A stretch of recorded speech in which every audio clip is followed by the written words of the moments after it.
This week on the Aviators, we're back with Air Boss Wayne Boggs as the air show at Sun and Fun continues.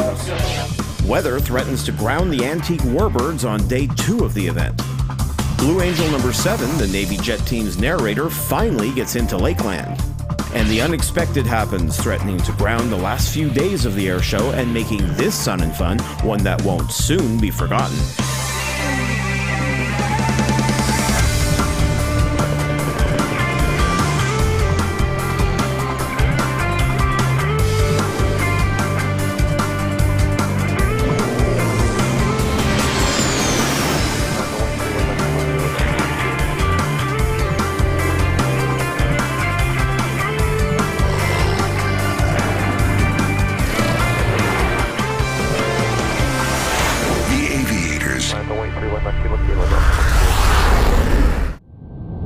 Previously on the Aviators. You're going with me. Concerned about tomorrow is the day. We're looking at 50% chance of rain. With the weather, the way the weather is supposed to be, and everything the Blues are supposed to do tomorrow, that all could blend into Friday. We were just advised that there's a tornado watch in effect. Gonna jump on the planes, taxi back to the hangar right now, get him inside. Where are we at now? How far out is the weather?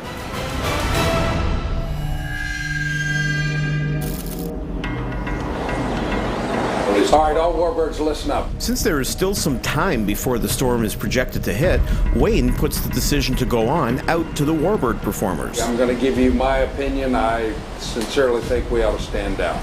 All right, T6s, what do you think? We'll go down with you. Thank you. Red Stars. And T28? All right, then that Trojan flight, I'll get you on the ground here momentarily, but let's everybody... And with that, the decision is made. With the aerobatic performers already on their way back for cover, the warbirds stand down as well, and the air show at Sun and Fun is on hold for weather.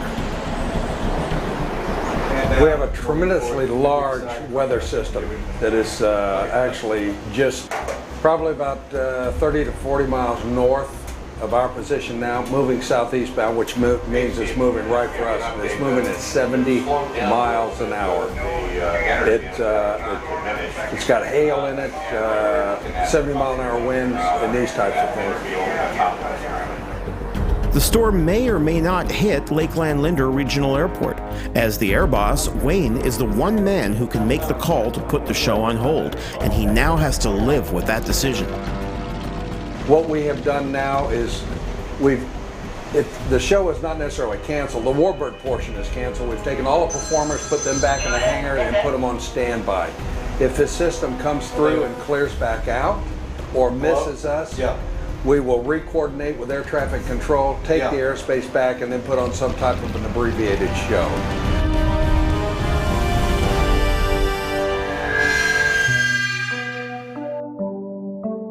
On the south side of the airport, Mike and his pits are back in the performers' hangar. I guess, out of 22 air shows last year, I think we had 3 that we actually had issues with storms, weather. Not totally washed out, maybe one day of the 2-day or 3-day air show, but all in all, it turns out pretty good. So we're gonna go to work. As the afternoon progresses, the heavy wind and rain hits as expected. But during a lull in the weather, Blue Angel number 7, the group's narrator, managed to get into Lakeland. And the narrator's briefing Wayne had anticipated is now underway. And if you touch base with them, just let them know. Obviously, with today being what it was, Friday our priority shifts to the Sun and Fun. It's not media and KI rights. Right. That being said, if we can accommodate them, then we certainly will. But we're going to do what we need to do for the show to make that happen. As the face of the U.S. Navy, a great deal of the Blue Angels' time and effort is dedicated to media and charity events. I see. For Make-A-Wish, I think we're doing Wounded Warriors and then the Special Operation Warriors. With the ever-changing weather conditions, some of these scheduled press rides may not be able to happen. Lieutenant, just so that you do understand and the rest of the team can understand, whatever you decide is fine. If you decide you want to do media rides during the air show, in other words, we work you out between acts, recover you between acts, there is no problem with that at all. Perfect. we look forward to Sun and Fun, and after the weather passes tonight, some good sunny weather. It is. Look forward to it. Awesome. With one day of the show canceled, performers and organizers turn their attention to the rest of the week. Mike Wiskas departs Lakeland as he is now set to perform at another show for the weekend.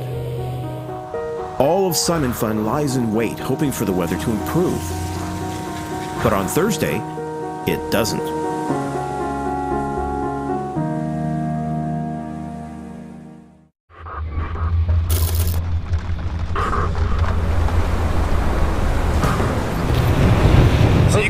Taking cover at the air show. It's thunderstorm season and there's a thunderstorm on its way in. The sky is green, there's lightning everywhere. Everybody's tightened up their tie downs and put away their coolers and their tents, and we're going to go take cover and see what happens.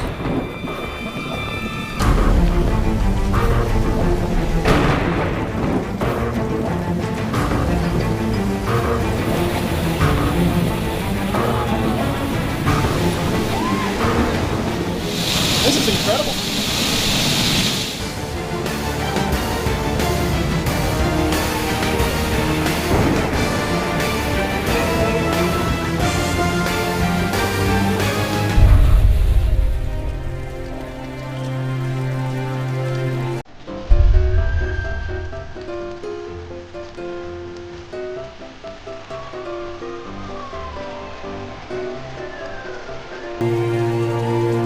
I just wanted to share with you today that we had probably one of the most amazing things that has ever happened at Sun and Fun as far as I know. We lost a significant number of exhibitors and between 40 and 50 aircraft have been damaged. I don't know the extent of the damage, nor do I know the total dollars involved. The important thing is that there were only minor injuries throughout the site. The numbers that I have at this point was that we had 15 people that either walked to or were transported to our on-site medical hospitality facilities. Of those 15 people, 7 were transported to Lake Linda Regional Medical Center for follow-up treatment. As far as I know, none of those injuries were serious in nature. Now, I do not know the number of exhibitors that were impacted by this storm, nor do I know if it was a tornado, if it was a microburst. We're still waiting to hear that from the National Weather Service. But we do know that it was a tremendously significant event here at Sun and Fun. The cleanup has already begun. We will be going all through the night, as will our police, security, and cleanup crews. Yes, ma'am. As much as we can, but we plan to sort of coin a phrase, business as usual. There'll be a few glitches in it and stuff like that, but we plan to be up and running and doing everything that we possibly can do.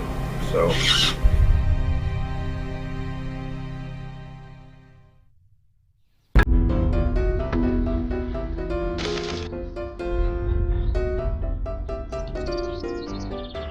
As the dawn breaks, things are looking up. Signs of yesterday's storm are still prevalent, but crews have worked around the clock to clear as many of the damaged aircraft and debris as possible. And as Wayne predicted, things are starting to look like business as usual. With yesterday's storm, the Blues were unable to get into Lakeland, and the schedule crunch that had been previously feared is happening. It'll be a busy morning of arrivals at Lakeland Linder Regional Airport. And among the first to arrive is the Blue Angels ground crew and their C-130 support aircraft, Fat Albert. The Blue C-130 carries some of the 110 enlisted personnel who help keep the Blues flying, as well as spare parts and the communications cart used during the shows. From the time Fat Albert and the Blues ground crew arrives, there's just under an hour before the rest of the team will arrive in their FA-18s. But the Blues aren't the only high-profile military jet set to perform on the last few days of Sun and Fun. The F-22, one of the most advanced fighters in the world and the only operating fifth-generation fighter, is also performing at Sun and Fun. And being the Air Force, there just has to be a backup plan. So not just one, but 2 of the $150 million aircraft touch down at Sun and Fun. With their comm cart unloaded and in position, the Blues ground crew is ready for the team to arrive. Whenever the Blue Angels do anything at an airport, they take control of the airspace, not only from the airport tower, but also from the air boss. If you're the air boss for the regular show, once the Blues take over, or the Thunderbirds, you turn the airspace over to them. So you are basically, all of your responsibility shifts to those particular individuals. So basically now you're on standby. You're just there to assist if they should need something or something is going on. They own the grounds and they own the airspace. With both under their control, the Blues finally arrive, and they do so with a bang.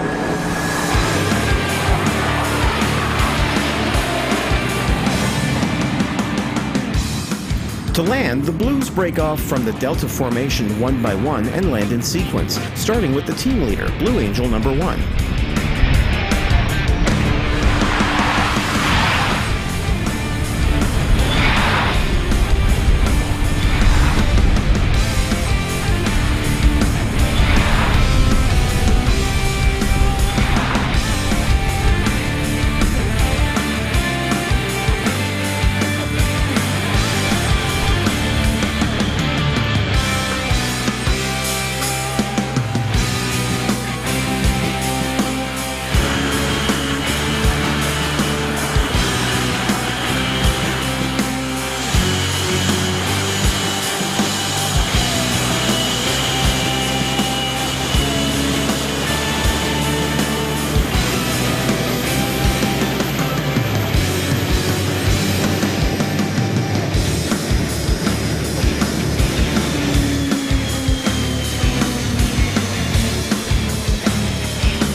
Once the Blues aircraft are parked, the pilots hand them over to their crew chiefs, the enlisted sailors who maintain and look after the jets.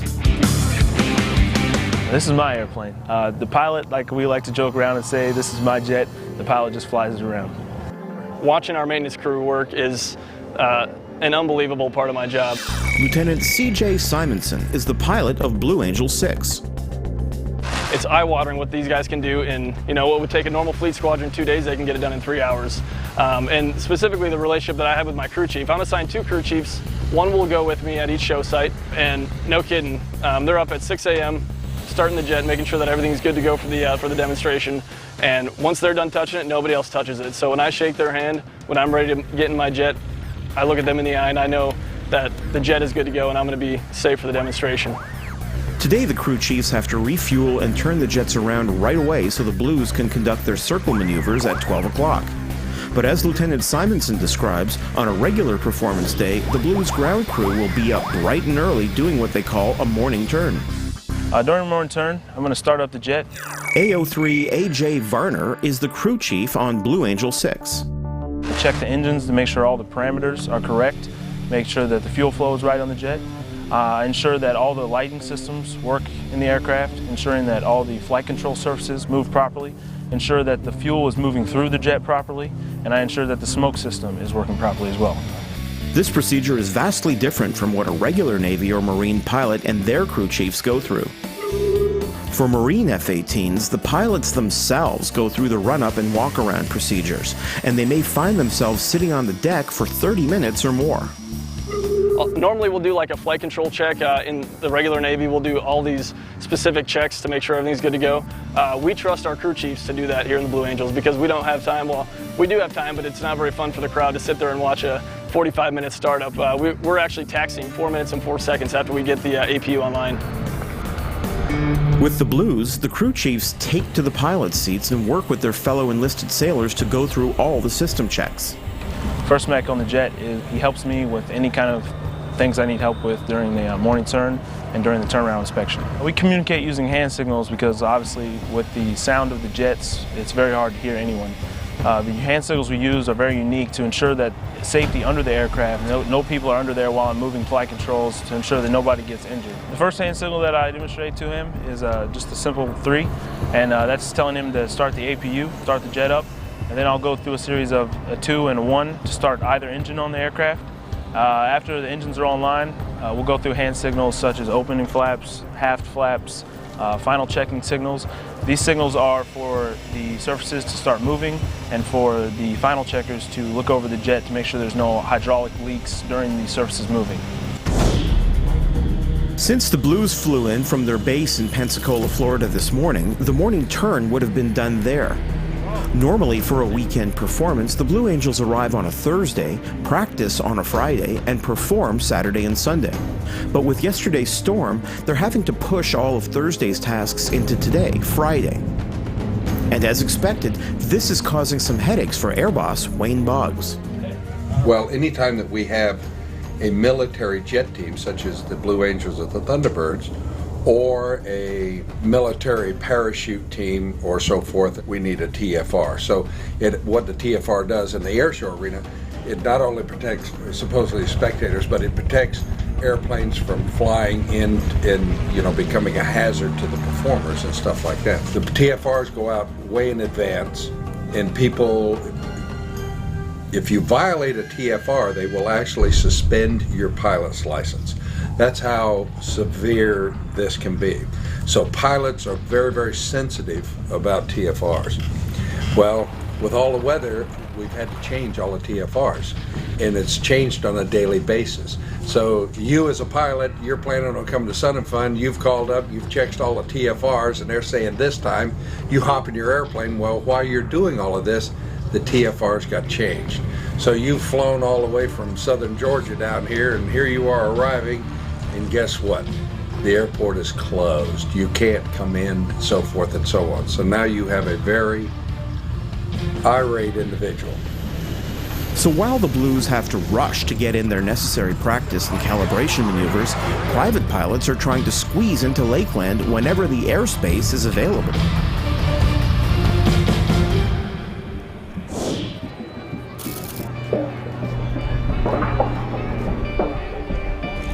As the crowds start to fill up and the performers start to taxi, another important piece of equipment has made its way to Sun and Fun, Wayne's World War II Willys Jeep.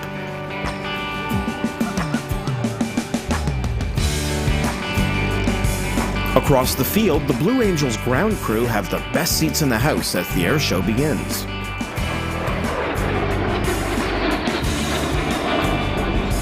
Looking at the crowds, the blue skies, and the performers tumbling through the air, you'd never know that 24 hours ago, Sun and Fun was a disaster zone.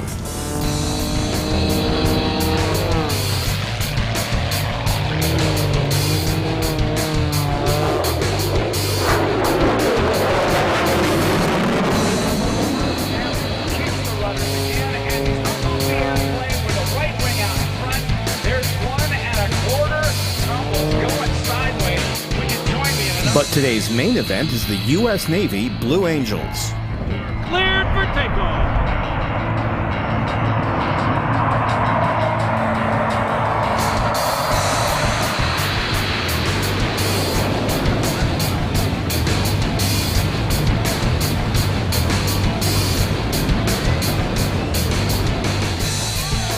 The Blues act is essentially broken down into two groups.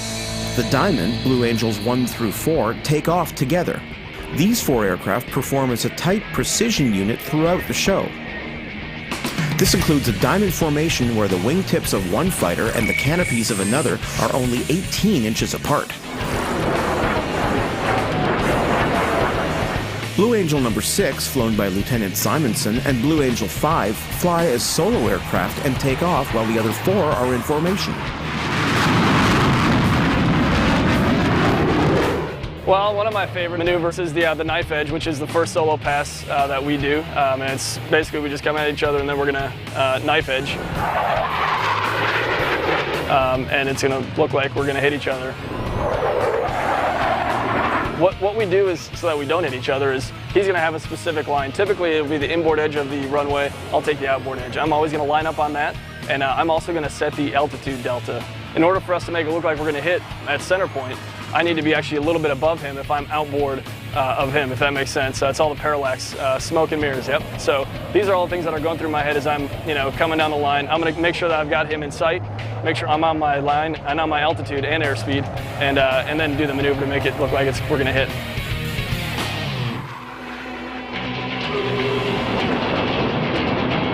Unlike the Air Force F-22, an active fighter that simply has no weapons on board, the Blues F-18s are not combat-ready aircraft. We fly the oldest jets in the Navy, so we get the jets that still have some hours flying left but can no longer land on the aircraft carrier. A jet has a finite number of landings that it can do aboard a carrier just because of the abuse it takes when it does land. We get them all painted up nice and shiny, and they look great in front of the crowd, but they are the oldest ones in the fleet. Since they're the oldest jets in the fleet, the Blues also modify their aircraft to suit their aerobatic needs. Instead of the nose gun, we take that thing out because we don't need that, and we put a smoke oil can in there basically, which replaces that, so we can put smoke out the back end. We don't have a lot of the wartime things that we have in there. We still have a radar.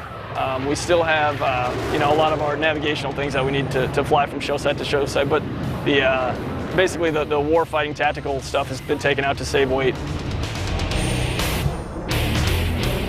During their performance, which typically lasts about 60 minutes, the Blue Angels execute 30 different aerobatic maneuvers, highlighting military precision and the capabilities of their F-18s.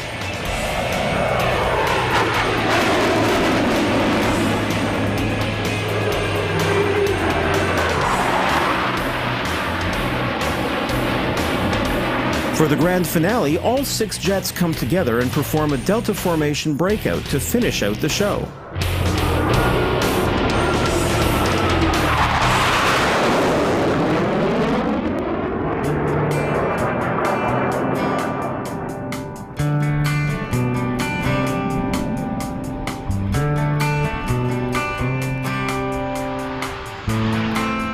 As the Blues land and taxi back, it's up to the crew chiefs to get the jets ready to go out again the next day. The pilots now turn their attention to the other part of their mission, interacting with the crowd. My favorite part, hands down, is meeting those young kids at the crowd line Friday and Saturday and Sunday, seeing the look in their eyes, like you're a superhero. And I'm just a normal guy who's got the opportunity to fly with the Blue Angels, which I still can't believe. But meeting those kids, getting them excited about the Navy and the Marine Corps, because they're going to be the next generation that replaces us, and that's very exciting for me.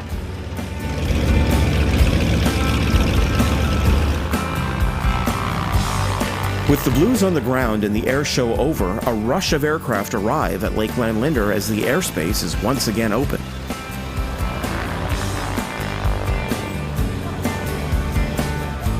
It's been a trying last few days for Wayne and the air show's organizers. If you read in the local Ledger, the paper this morning, they made quote that it seems like miraculously a whole bunch of fairies came in here and performed miracles, and poof, the place was back to normal.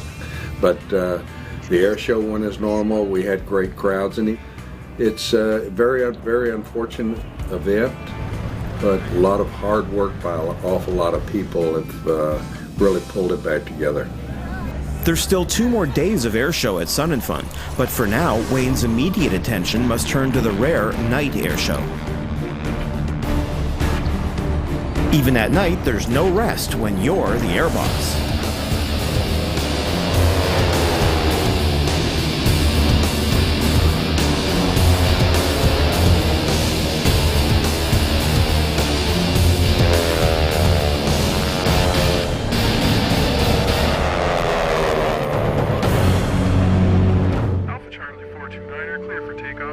For more information on today's segments, visit www.theaviators.tv.